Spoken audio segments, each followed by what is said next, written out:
We would have made it to the shelter in time to catch the end of Wellerman. But just about everyone was crammed into our yurt, with a number standing outside. Marilla tried talking, but it was Hoda that got us back inside, literally by just forcing her way through bodily. Sure, it lacked a certain tact, but you can't argue with results. Inside, it was standing room only, with Keith directly across from the door, standing up in front of his hammock, and starting up another song. Ducky and Shinwi standing to either side, as Keith gave them the rhythm for the next song, and once they had it, thumping their feet along, he began to play and sing. I set upon the sea, to search for phantom sails from tales my mum told me. A ghostly galleon filled with gold she sails alone. No crew nor captain's guiding. Can tame the one the sailors call the shadow.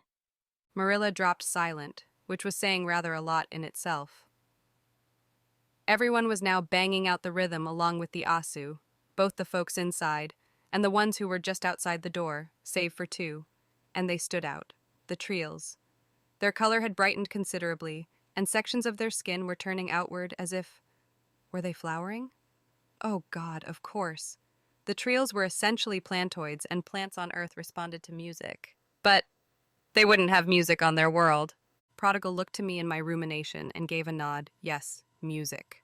We need Keith to keep playing, and playing with emotion. It is a new sensation for us. Our time of budding has begun, we must complete it. But we can't interrupt Keith. This, music, it is alien to us, and wonderful with so many emotions behind it, Val. We have never, our species has never... They were getting lost mentally in what was clearly a special moment for them. If we were broadcasting, though, then would it have the same effect on their homeworld?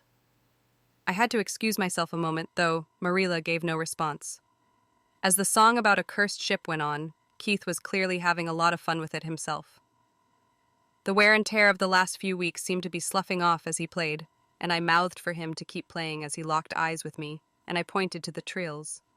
He took note quickly and just sort of nodded as part of a flourish in the song.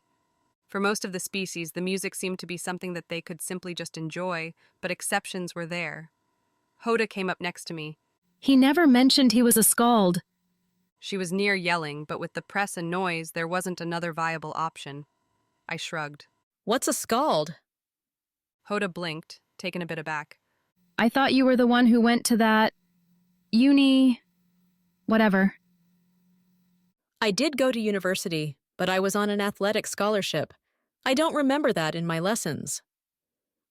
Hoda considered, nodded, and put an arm around my waist to pull me in. Skalds sing the tales of old. Oh, he would probably say bard, I said, holding on to Hoda's arm as she started to retract it. I could have looked deeper at that action, but in all honesty, I was having enough emotional revelations for the moment. But for what it was worth, Hoda said nothing and kept her arm around my waist. She leaned in. So, warrior, healer, hunter, farmer, and skald. His ambitions seem limitless. To be a skald amongst the goal is the highest of callings. To sacrifice your own glory to sing the glory of others. I leaned in as well. Actually, we just do this sort of thing for fun. I couldn't help but notice, though, that Keith was incredibly different as he played. And as the song finished up, I took a moment to hand him some warm broth to drink, and to tell him fully about the trills. He kissed me on the temple. As you wish, hun. Gotta admit I'm having me some fun with this. They got any requests? They mentioned emotion, so anything that pulls on some real emotions for you is, I think, what they're after. The psychic end of it. I called back, and there was a flicker of something on Keith's face, but he nodded and got that I know my mission look he got. I'd have asked more, but Hoda pulled me into a seat with her to let Keith continue on. From there, Keith played some old country favorites of Pop Pops, mostly stuff by Garth Brooks, then his grandmother's favorite song, Two Sparrows in a Hurricane. Across the shelter, Marilla was joined by Fionn, and both were watching Keith differently, weighing something but not wanting to interrupt the performances. Ducky and Shin kept up their work as his impromptu drum section, but Keith started moving differently. It wasn't as high energy anymore.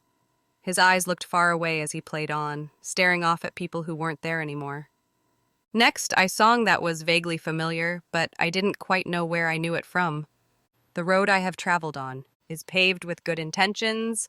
it's littered with broken dreams that never quite came true. Kendra. The memories of her, they included this song, When She Cries, the first song they danced to, our first kiss, their first kiss. Having Keith's memories was still odd, but now the memories just felt familiar. They'd lost some of the sharp relief, but they still felt like they'd happened to me, even if I knew they hadn't. The next song, Chasing Cars, I knew that one myself, and Keith used to sing it to Heather, playing his guitar.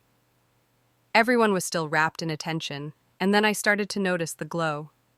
The trills were literally lighting up as it went, but as tears threatened to fall from his eyes, at what cost, and could Keith really pay it as he got closer to the terrors in his own mind? As Val walked over to her seat with Hoda, I started working to calm my mind. I took a short recess from the songs to sip my broth and just breathe while I prepared myself. The trills were going through something, but I didn't know precisely what it was. The closest I could figure was from what I knew of earth plants from Grandma, that plants liked music. She would fuss over her herb garden, humming and singing along as she did so. As well, from the short time I was linked with them, I knew that they didn't just sense humanoid minds. Certainly there was that, but even down to the insects and the plants themselves. They didn't even see in the classical sense, not usually. It was hard to put it into words, but the trills saw through everyone else. Their eyes, while they could generally see a small range, actually saw everything from the combined perspectives of every living thing around them. It put me in mind of the earlier fight with Val. Fionn was a top-tier fighter, possibly Olympic-level martial artist good, and they made him look like he was a day-one white belt taking on the master. They felt his every move from not only his mind, but Marilla's, Val's, the grass, the trees, bushes, bugs, and rodents. Even now, in this one room, they felt everything was thinking, what they were feeling, as naturally and uninvasively as you would hear birds chirping. They were having difficulty communicating, more so as the change went on. It wasn't that they couldn't do it, but that their form of communication with us was the equivalent of trying to give lessons on molecular biology to a group of kindergartners. Every word they communicated was a concerted effort, though it was getting easier with me and Val, our minds adapting to their presence. I could even hear the individual voice distinctions between Prodigal and Hearth. They needed this to raise the emotional energy, and it didn't much matter what emotion it was, just that it was genuine, that it touched everyone and drew that energy out. As an EMT, I couldn't help but feel like I was working through my second labor on this world, though admittedly, this one was cleaner and came with a pretty light show. The problem was the emotion in me. In order to get the most of the emotion, it would require me to lean into feelings I'd been working against for some time, and I couldn't do it alone. To do this, I needed everyone to get those emotions, to get the hell that was living inside of me, and really feel it. With the trills, it could be done, but it would mean we would all be linked. We would all be in my head, a space I knew to be deeply hazardous. Prodigal and Hearth sent affirmation, but it was the impression of it, not words as they had used them previously. They wanted to help and felt like this might help my own mind as well.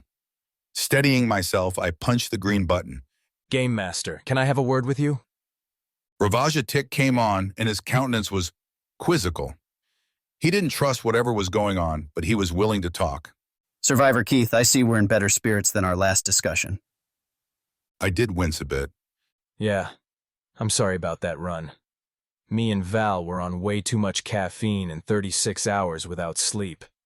Tends to make our people a bit on the irritable side, if you understand my meaning. He breathed in and out slowly one time. It is a small miracle that you did not get yourselves eliminated on such scant rest for so very long. I much imagine you must be at your limits. I cocked my head to the side. Not sure to how to break it to you, Rav, but I've stayed up over 80 hours straight before. I mean, don't precisely recommend it, but sometimes ain't much choice in the matter in my line of work. The response was immediate. 80 hours. That does not seem relevantly possible. How can any species maintain full consciousness for that long? What would even possess you to stay awake for that long, let alone succeed at it? I chuckled a bit and shook my head. Oh man, what's really gonna bake your noodle is I ain't even close to Earth's world record on that count. I could see his entire concept of how reality works, breaking in all of his eyes before he spoke again. Are you telling me that humans of Earth compete to see who can stay awake the longest without dying, and that records of this competition are maintained on Earth? I could hear Val laughing across the room now.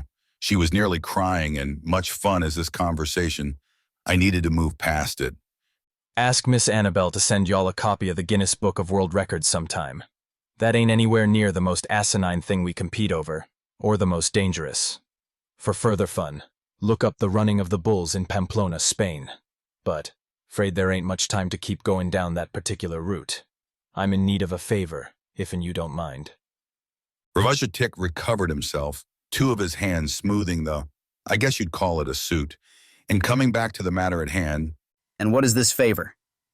I'm assuming you lot have the stuff I had on me when I was transported, and I was wondering if I could have my phone and the charger that goes with it. I mean, it's next to useless for communication out here, but it's got a bunch of songs on it, and more important, the lyrics for 'em. Not sure how charged the phone is now, which is why I want the charger. I replied, hoping the idea of something more interesting to watch than us just sitting around in a dimly lit yurt would let him acquiesce to the request. He considered a moment. And what is going on with the trills? Their people seem to have become quite fascinated with it, but have been unable to express to us what precisely is going on. I looked over. Now, I'm no expert on the subject, of course, but I reckon they're getting ready to give birth in some form or fashion. They're psychic, so they've been gaining energy off the emotions here, and that's why I need the music. The game master sat forward, now excited, and the channel briefly went private. Your little performance has already raised our viewership quite handily, Keith, and you're telling me the truth, that the trills are going to give birth? Their species has not spread its population in some time according to them, rather over one of your centuries, and you believe that this resonance is propelling it. I nodded. Yeah, I believe it is. But they're not great at slowing down right now. It's a bit better for me and Val, but that's the impression I'm getting, both from them and my experience as a medic. The channel went public again. Having conferred with the trills in this matter, I believe we can accommodate your request, Survivor Keith. Stand by to receive. The image blinked out, and a minute or two later, my phone and charger appeared. The charger was at full, and residual charge from the transport had charged the phone itself. They'd even included my earbuds, assuming that they were just a part of the device's operation. Val rushed over. Oh my God, you got them to give you your phone? Seeing everything boot up, although without any data, of course, I smiled. Yep, just gotta get to my therapy playlist and rig this sucker up, and we're in business. A thought occurred to me as I punched in my passcode, but it was a thought that could wait. As I was setting up the playlist, Marilla pushed her way through, absolutely fascinated with the device.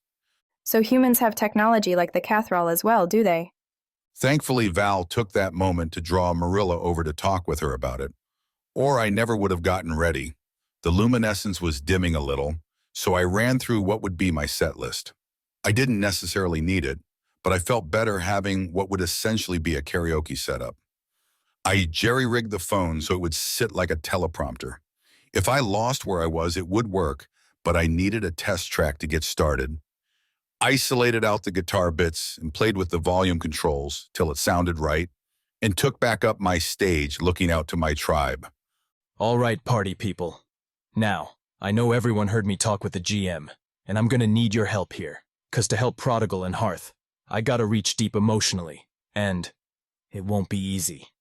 Any of y'all that don't want to be a part of it, I don't blame you. I won't hold against you. This has to be with your consent, and basically, y'all are gonna be linked with me as I do this.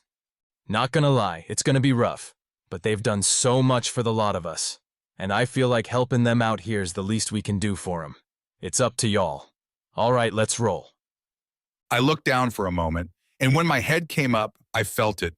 Val's mind came into the link first, followed shortly by Marilla and Hoda. Then I felt the shock as Traeg, Ragnar, Grelta, Chathuxel, Azoku, and shortly, with the exception of the infant, every single contestant nodded and joined the link with us. Since the trills didn't particularly need to use their usual communication methods, they instead acted more like a networking router, connecting us all. Everyone, all of them, knowing the dangers, had agreed without exception, without hesitation. We all reeled for a moment as the conglomeration of minds picked up, and with no clear guidance, I hit the beginning of my set.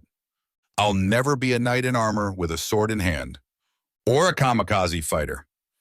I detected a very slight imbalance, but before I could even reach up for the controls, Fionn stepped from my side and made the adjustment like he'd been using smartphones his whole life. I didn't even lose step before he stepped back as I came into the first chorus. I am no prince, I am no saint, I am not anyone's wildest dream, but I will stand behind and be someone to fall back on. It was strange as I played, as I sang, how everyone reacted. What I sang was true, in my mind, but with the joint link, it was like hearing everyone you know looking dead at you and calling bullshit.